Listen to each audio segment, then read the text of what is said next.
rest my feelings, start my mind. Good morning, everybody. Thank you very much for being here. It's the pre-match press conference for Jamaica against St. Vincent and the Grenadines, the CONCACAF World Cup prelims.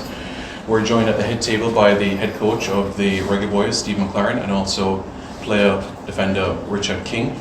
There'll be history being created tomorrow as Jamaica will become the first Caribbean team to host not only a CONCACAF Gold Cup game, but a Gold Cup prelims game as well. Back in 2019, we hosted Honduras in a Gold Cup game, and we will be hosting a prelims game tomorrow as well. So another feather in the cap of Jamaica. To commence proceedings, we kindly ask for you to raise your hand and pose your question, whether it is to Coach McLaren or to Richard King. So who would like to start this morning? Please raise your hand, and we can commence before training starts at 10 o'clock, where the media will have the first 15 minutes.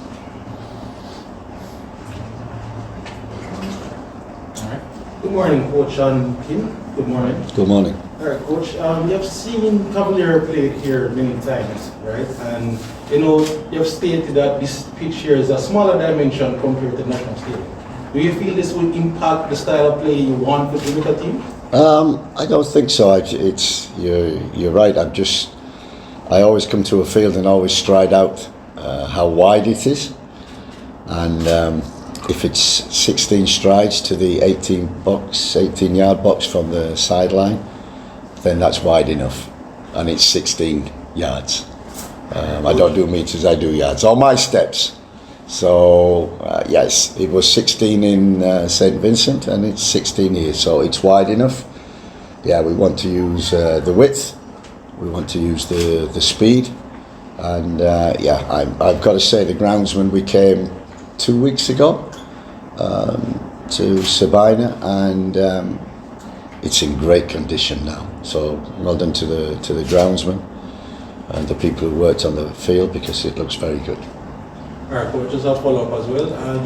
Yesterday you met the legendary Renee Samois, big personality here in Jamaican football history. Can you share with us, is that the first time you met him, and can you share a little bit of what you guys discussed and how was it like to meet him? It's always nice to meet another coach with such enthusiasm. I think 74, and unbelievable energy, enthusiasm, smile. You can tell why the players liked him, why he was successful. He looks like a player's coach. I sat with him for a long time. I could have sat with him all night. Can't wait to get his book. Read his adventures, though I got to say, in probably the couple of hours I had with him, he told me all his adventures anyway. But what a great story, and very successful for Jamaica. We're trying to emulate that, and I think that's what he stressed when he spoke, not just to myself and the staff, but also to the team, that got to do Jamaica proud. Coach, 1-1 draw away. What's the mentality going into this game for tomorrow? We have to win. That's the mentality. When we look at the game and we saw the stats, I think 75% possession. I was talking to Rene last night, and we were talking about the style of football and what did he do in '98, and he talked about keeping the ball and possession of the ball, and one of their goals was to achieve 600 passes in a game. That was one of his targets, and I said, we were close the other day, we had 585. So, the principles are the same. So, in terms of possession, they defended deep, but we had lots of possession. We had 16 attempts at goal, and we had 7 on target. And when, on the night, it was very frustrating. When you look at the game overall and the chances we created, we should have scored more than 1 goal, be it a penalty. We had lots of very, very good chances. And as I said to the players, 75%, 16 attempts on goal, 7 on target.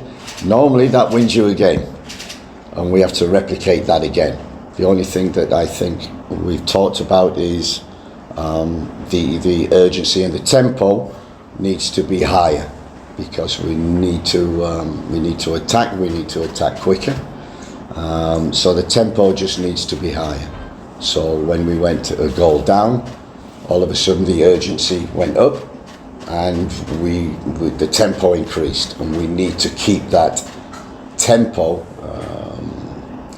high against this opponent.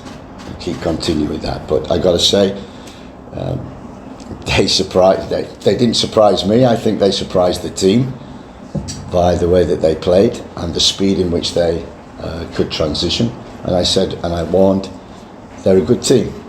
They're a good team. They beat El Salvador and should have beat them in the second game. So we knew that the opponents, if they're big opponents, they're up for the game. But it's up to us to do the job, and the theme is finish the job. Finish the job. You know, we got a 1-1 draw. We got a penalty at the end. We would deserve more, but we didn't get more. That's football. Make sure tomorrow we get what we deserve. Coach, I'm sure Nicholson, very, very tall, physical striker. Do you think we can find a way to utilize his characteristics as a striker more better? Because quite so often we see the winners going down the byline, not going down the byline, cut back and pass in the central area, or they cut into the midfield area. You think we can go a bit more direct and hit Shaman Nichols with those crosses? We tend to not do much of that. Yeah, you're absolutely right, and you're spot on in terms of Shamar. I'm not saying he's an enigma, but we have to get the best from him. We know with Mikel how we play with Mikel. We're still working out how to play with Shamar and use him effectively. But I got to say, the 2 or 3 chances we created, he was in the box and he was there. And you're absolutely right. We've talked about improving our final third play, so getting more crosses into the box, and Shamar being the person that should be in the middle of the box. He's a number 9. So we thought, what's his job? Is to score goals and to hold up play. We did that a few times, played long into him. Probably didn't do that enough to go over the press and try to go through it. And sometimes we need to go over and use Shamar's physique. So you're absolutely spot on. You know, we know how to play with Mikel. We have to learn also to play through the middle with Shamar, because in the wide areas we're very, very strong, very quick, very effective. In the final third we need to be more effective. Saying that, 16 attempts on goal and 7 on target shows that we created more and showed more of our principles than we have done in a lot of other games. My question is to King. King, you played in front of a packed National Stadium against Inter Miami. What have you taken out of that game to bring to the national setup as you are now prepared to face the second leg of the CONCACAF World Cup prelims? Well, basically the same. The intensity is more for the national team. Focus it has to be more. So it's really just the tempo of the game, and the knowledge. That's really the thing. Just have to up that. Okay, good morning, Coach. Are there any updates or changes to the roster for tomorrow's game? We have. We bring Damien Lowe into the squad, so that's an extra player. We brought him in late last night. We have 1 or 2 little issues within the squad that we need to look at. So we'll do that today and pick the squad and pick the team tomorrow. Coach, Isaac Hayden deployed in more of a box-to-box role in the last game. Is that a new role that you're trying to find for him, or No, good observation and good point, because we talked to Isaac and we knew on transition they were very quick, and we know that the number 10 was very effective normally for them. So we wanted to nullify that with Sully, and allowed Isaac to be more of an 8, a box to box, because he can do that role. He can get forward.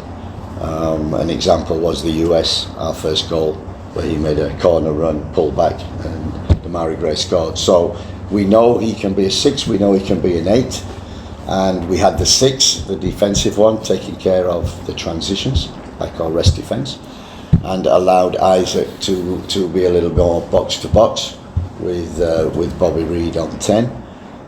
During the game we changed that a little, and especially the last 20 minutes, I think with Isaac on 6 and Bobby and Dimmy on 10, and CFAS,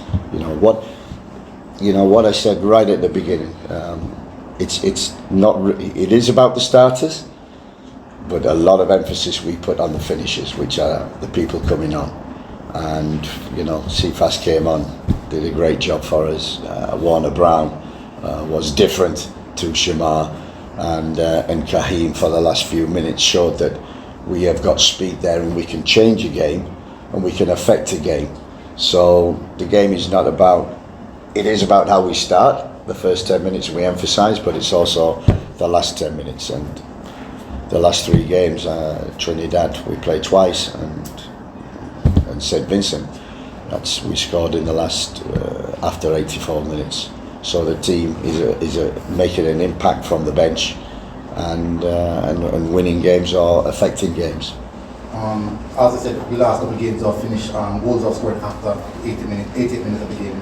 Does that show that the team is actually finishing strong in games? Yeah, absolutely. It shows the strength of the squad and the depth of the squad, and I know that it's really a good exercise. We had the camp with the local players, and we had the 2 games. It really gave me an insight, and many of them have an opportunity in this camp, in training, maybe not playing, but certainly in training, to have a look, to widen. So we've had 6-7 games, and we've had a lot of players to look at, and now the goal is World Cup qualification in 26. Part of that is to qualify for the Gold Cup, and part of that is to build a squad, and a consistent squad to go forward. So we are laser focused in our recruitment, especially for the summer.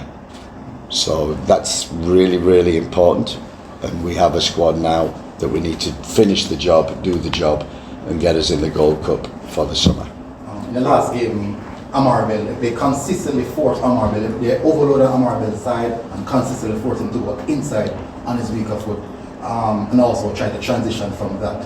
Is that something that you have identified, or also something you're working on, where the transition is also concerned? Yeah, absolutely. I would think normally when we looked at them, their transitions were coming down the left with the boy Anderson, and he had one great move. The only time that we relaxed a little bit on that side, but I thought Dexter and Richard did really well on that right-hand side, because that looked the most dangerous when we viewed them. But you're right, they're just as effective on the other side. So, that's the big danger. We've said to the team, the players, the defenders especially, rest defence is key to keep possession, keep the ball, and also to counter-press and make sure rest defence so they don't transition. So you're absolutely right. As I said, they're not an easy opponent, St Vincent, and prepared well for that game. Richard, just a couple of questions. Coach, I remember the first couple of press conferences I asked about the handbrake being up, as far as the players being unable to express themselves because you're just getting to know them. Do you trust your players a little bit more now? Yeah, you're absolutely right. It's a good question, and the first thing we say to the players, you're here because of how you play in the clubs. So play here, how you play in the clubs. So we ask no different. And yeah, I think what it is we've started. I wouldn't say it's a new style. It's my way of playing, and they have to get used to that. And when they go away, they come back. We have 1 or 2 days in which to recreate certain patterns that we've had in terms of build-up, in terms of pressing, and sometimes that takes a while to we call synergize, and we've yet to do that. It's sometimes what I call a little clunky. Sometimes we have it so we can show the team, that's it, that's great play, tempo, width, speed, crosses, chances, but we need that more consistently over the 95 minutes. And Richard, how difficult was that first game, and what did you learn as far as gaining experience from that game in Huddersfield? Well, I wouldn't say it's difficult. It's just, we just have to focus more from the first to the last. That really, so it wasn't really a hard game because we could have won the game. We should have won, but unfortunately we didn't. Richard, what is the players' mindsets for the past 2 days been like? Like, what's the tempo? Can you give us like a little behind the scene of like the energy that you guys planning to come out with? Well, it's the same, you know, the other vibe, the other energy. The guys are knowing the game. We should win the game. It's a must-win game. So the energy and the vibe is there to win the game. Yeah. And Sonny? Sonny Felix for JFF Live. Just wanted to ask, thus far you have 25 caps for Jamaica. How much do you love playing for Jamaica? I love playing for my country. I want to make it 50. Any further questions? All right, well, just the final question. Low is now back in the team. Can you state what kind of impact you expect from him to add to this team, especially for the match in leg 2? Yeah, he brings experience. He brings, he was unable for the first game because of personal reasons. We understand that. But he's experienced. He's a character. He's a leader. Very vocal. And yeah, he slips in. Whether he starts or not, we will see tomorrow. And thirdly, in regards to some friendlies that would have been announced in May, in more details in regards to those matches? Yeah. Venue? Yeah, we were okay with that. It's all finalised. Close to London. Yeah, I mean, it's yet to be finalised, but we hope to have 2 friendlies in the UK, in London, somewhere. I think that's great experience and will be a great camp for the build up to the World Cup qualifiers and hopefully the Gold Cup as well. Members of the media, thank you very much for Thank being you. here this morning. Much appreciated. We kindly ask you to wait here until training starts at 10. Thank you. Thank you. Express my feelings, start my mind.